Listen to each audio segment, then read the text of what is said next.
Do you have a dream guest? Like if you could get anyone on your show? Yeah. Oh, yeah. I mean, yeah. Okay. I love that question. I should always come prepared with that question. But like, if I'm just talking off cuff, right now it would be great to sit down with Madonna to talk about Madam X and to talk about her life. Because at the end of the day, I think what the woman has done in her life, especially for gay people and for AIDS, and is so interesting. And there's so much fabric there that I always want to, I get into like these conversations with her. It'd be fantastic to have, I'd like to have some really great sports people, like if like LeBron James was on the show. It'd be interesting to understand like what makes him who he is. I'd love to have, I mean, Michelle Obama would be amazing. I want to have, Anna Wintour. I'm a huge fan of Anna Wintour, and I just think she's an incredible person. And I think, I've gotten to know her over the years, and she's one of the most interesting and to people's surprise, warm when she's at, because I think people think of her as very austere because she kind of is. Yeah. So her, I'd like to have, I mean, there's so many, but like them and any super really sexy hot guy is always fun. Movie star. That's always good too. Well, of course, I don't know. Well, Chalamet, I'd love to have Timothy Chalamet. I'd love to. Timothy Chalamet I would not mind that myself. Well, I was going to say, if you didn't say Madonna, I was going to say, why not? That would be my guess for what you would have said. I mean, I wake, walk, the world revolves around Madonna as far as I'm concerned. So we do have that in common. You know Madonna, your husband knows Madonna. Like, what is it like? This is why I think Lunch with Bruce is so great, because like Anna Wintour is not going to do a podcast. She will probably do your podcast on Sirius. Well, Madonna is not going to do a podcast. I believe that she will do Lunch with Bruce on Sirius. I do. I really, you like know with a lot of humility, I will receive that and say there's like with no expectation. I do think I've found myself at dinner with them. I found myself in intimate moments of just conversation. I think Madonna is incredible. We've made out twice, just FYI. So I feel like we have a little like thing. So jealous. Yeah. And, I do think that they feel safe, hopefully. And I think that's really sort of what's special about Lunch with Bruce. And I think why on podcast, it's so exciting because now it's like international, it's global. I love when I get these feedbacks from people like in Great Britain or people like in other countries. And I'm like, oh my God, like people are listening to this now. So yeah, that they would be great. And like I said, it's not a gotcha. So what someone knows is it's not a gotcha. And because it's live tape, if someone wakes up the next day and says, I really wish I hadn't said that, we take it out. It's like, we're here to like create love and celebrate your life, not make you feel bad about anything. Totally. And like the whole thing with Daniel Craig, which just went viral with, like the gay bar and like he feels like you didn't try to get him.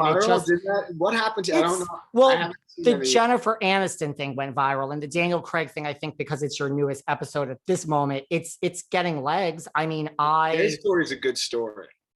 Yeah, I mean, I wasn't looking for it before chatting with you today since like 8 a.m. and it just an hour ago popped up. And I was like, oh, well, I'm speaking to him in like an hour about this very podcast. So I think it's like starting to get legs. Cool. But it doesn't seem like a gotcha moment. I think that's what's so great about it. No. And when I said it, and we really end the show with that night that he and I experienced, and it's so lovely how he talks about it. And it really became a thing. Like, I mean, the National Enquirer picked it up. This is years ago. His publicist called the next day. Brian came home from London. He's like, what happened? Daniel calls me at 7 a.m. that next morning and is like, I think the National Enquirer. And like he says on the show, we were caught, but we were doing nothing wrong. We were just friends celebrating. And yes, we are affectionate, so we hug each other and stuff like that.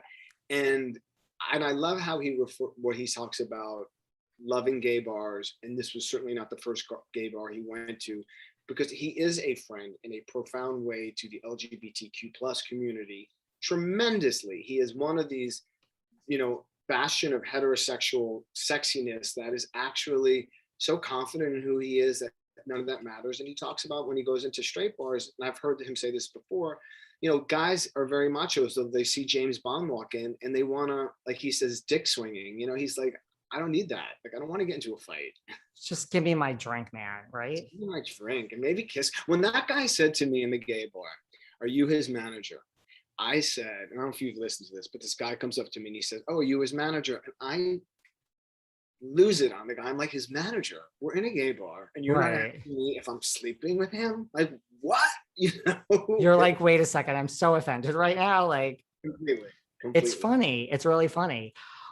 What's the best thing about just being around the icon that is Madonna? I mean, you've been to her party, she's been to your parties. I mean, there was a party we had at the house years ago, and I literally carried her coat on my arm, like draped over the whole night, like, and the whole night. What is the best thing is when you grow up and someone has such an impact on you and you don't know them, like she had on me as I was coming of age in the 80s, and then in the early 90s, really living in LA. She was in LA. There was like, I was kind of close enough where there was a club called Club Louie, and there was Friday, Saturday nights, like, oh, Madonna was there, but Sandra Bernhard was there, Ingrid Caceres, the whole little group was there, Herb Ritts was there. It was a very special moment in Los Angeles. When you then meet them and you are not disappointed, and she's everything you're gonna expect. She's fun, she's nasty, she's quick-witted, and and that, to me, it was like, oh my God, when I found myself really dancing with her one night for the first time when I met her, and like dancing, I'm like, you're dancing with Madonna. To this day, it still is a huge thing. I don't see her that often anymore. We did have dinner a couple of months ago at a friend's house. It was just 6 of us. And I just feel like the woman just keeps trying to, bring art. And I know that she's kind of controversial, and what people are judging what she's done to herself physically and all the craziness that's going on, but she lives by her own rules. And so I just feel like she's not disappointed me, nor would she care. But she is still a huge fan. Like, well, I'm going to show you this. So this picture was taken, if you can see it. That's a picture of Emma kissing an Oscar, and it was taken by Andy Cohen, I might add. And she's holding, coincidentally, Rachel Weisz's Oscar, and we were at a restaurant, and we just, like, there are all these special moments that I've been fortunate. And Jess Cagle says, what's interesting about Lunch with Bruce, and I say this also with humility, is you're one of the few people who are actually on the same side of the velvet rope, so to speak,